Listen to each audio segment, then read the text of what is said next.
Welcome to the Euro 2020 betting show from the Action Network. Good morning, good evening, good afternoon, whenever you're watching. Welcome to the Euro 2020 soccer betting show from the Action Network. My name is Michael Leboff, the soccer editor here at Action, and joining me once again, two beautiful faces coming from different parts of the United States. BJ Cunningham from Cedar Rapids, Iowa, and Anthony DeBundo from Greater Philadelphia. We're going to toss up two matches. Unfortunately, there's only two matches today on Tuesday. Gives us a little bit of a break in the morning. But I think we have one, probably maybe the match of the first round is the 3 p.m. kickoff between France and Germany. But before we get to that, let's talk about one of the lovable long shots. That's Hungary, who are 6-1 underdogs against Portugal, who come back at -195. The draw at +310. It's a noon kickoff. BJ, I'm going to kick it to you first, but before I do, I just want to mention one thing. Pepe, the center back who's been playing for Portugal since 1642, he's going to be in the squad. He's 60-1 first goal scorer. I'm going to be on that, but I'll let you try to talk me into another bet too. Yeah, I mean, obviously this Portuguese team is, fantastic. Their attack is completely frightening when you look at the depth and talent with it. Obviously, Cristiano Ronaldo, who's still one of the best players in the world, Bruno Fernandes, Diego Jota, Bernardo Silva, João Felix, Andre Silva, just goes on and on and on with so much talent in their attack. And it really showed throughout Euro and World Cup qualifying as they averaged like 2.35 expected goals per match. Now, while offense won't be an issue, I do have some kind of concerns with their defense. They obviously have Ruben Diaz from Manchester City, was one of the best center backs this season. But they, like you said, they're going with a 38-year-old Pepe, which is honestly kind of a concern to me when you're playing in this group. Now, it won't be an issue against Hungary, but when you're playing against pacey teams like France and Germany, that is kind of concerning. Now, can I just first, just say, poor Hungary. I'm sorry that you had to be paired in this group with these three teams, but I'm going to give them a little bit of hope here. They did draw with Portugal at the 2016 Euros, and this match is going to be played in Budapest, so they will have home field advantage.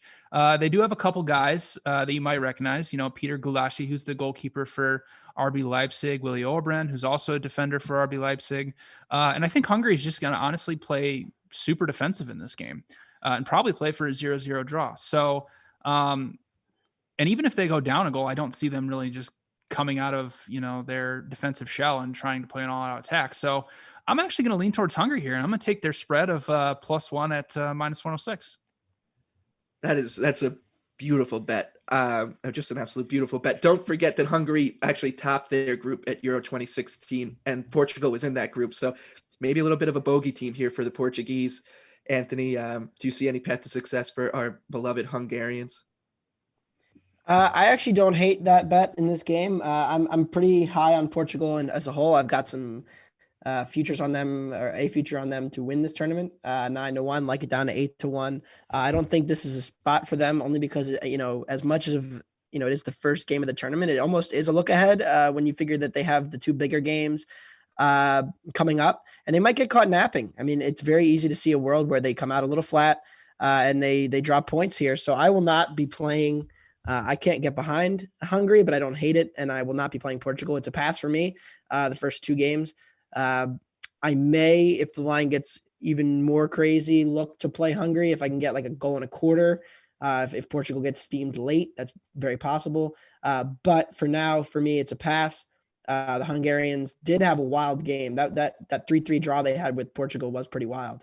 The sweatpants bully was standing on his head and still conceded 3 goals. It was pretty wild. But for me, it's a pass right now. Yeah, I'm with you. I'm going to wait for that Hungary line to tick up, but I'm going to be on that money line just for the ride. That's just too much fun to pass up. Speaking of fun, of course, the headline match of the group stage, another group of death match, France, Germany. Boy, oh boy, 3 p.m. Eastern. This match is maybe the most important. That's probably the most at stake of any group stage match, because you consider that basically you need to win this group to have a pretty good chance to win the tournament because of the path and the way it shakes out. Plus, you lose your opening game, all of a sudden your back's against the wall, and you're going to have to gun through Portugal as well. So let's just set it up. France +155. They're the favorite. The draw is sitting at +215. Germany's 2-1. It's a 3 p.m. kickoff, Anthony. Where's your money going?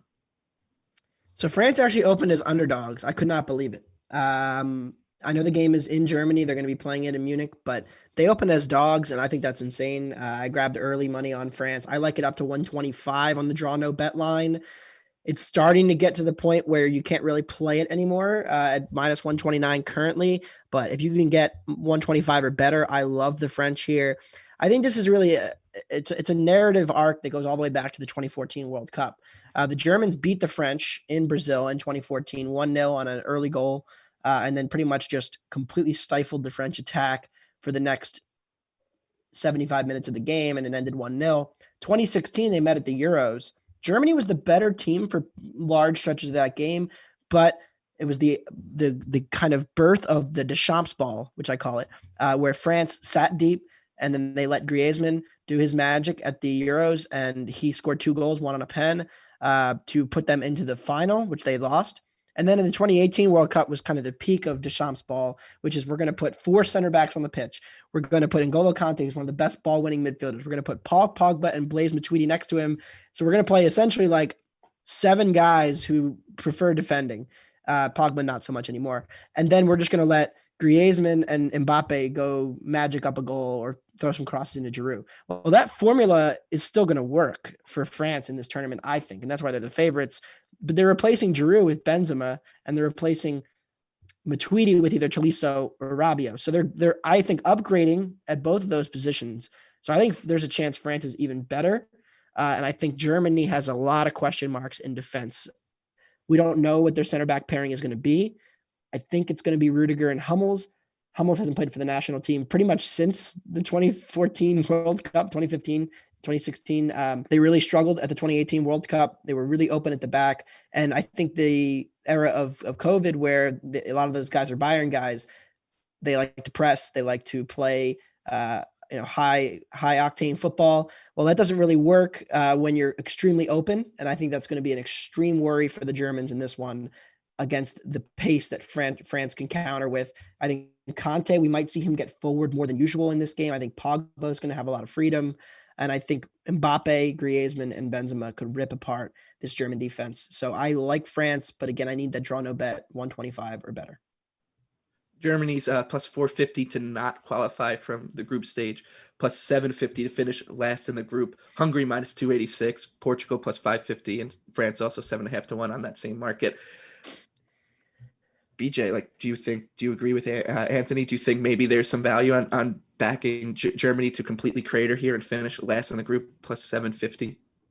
Yeah, kind of. I don't know about finish last in the group, but yeah, I don't really like. I agree with Anthony. I think this is a really bad matchup here for Germany, and what you got to kind of look out for is Germany loves to play that high press. They love to play that high line because obviously they have Manuel Neuer behind there, the best sweeper keeper in the world, who cleans up a lot of those through balls and long balls up top. But playing that high line with Hummels and Rudiger and those type of guys against the guys that have pace like Mbappe and Griezmann, that's a problem. And it's not going to work if they continue to play that high line. And I don't really know if they know another way to play. And I just think, like Anthony said, this France team, there's just so much talent going forward in attack. Benzema went down with a little bit of an injury in their tune-up match against Bulgaria. We don't know what the status of him is right now. But yeah, I love France in this matchup. I know even though it's going to be played in Munich, I think I agree with Anthony that, up to minus 125. I even think if you go with minus 130, you're still getting a little bit of value there. So I'm going to be with Anthony here, and I'm going to ride with France draw no bet at minus 129. Allez les bleus. Allez les bleus. Right. You heard it here first. Once again, we thank you for watching the Action Network Euro 2020 betting show. We'll be back again tomorrow and the next day and the next day. Anytime there are matches on, we'll be here to try to guide you through not just the soccer betting, but also the geopolitical intrigue that always comes with this tournament. And until next time, I'm Michael Leboff for Anthony DeBundo and BJ Cunningham. For all the updated information on the Euros, go to theactionnetwork.com and download the Action Network app and enjoy the games.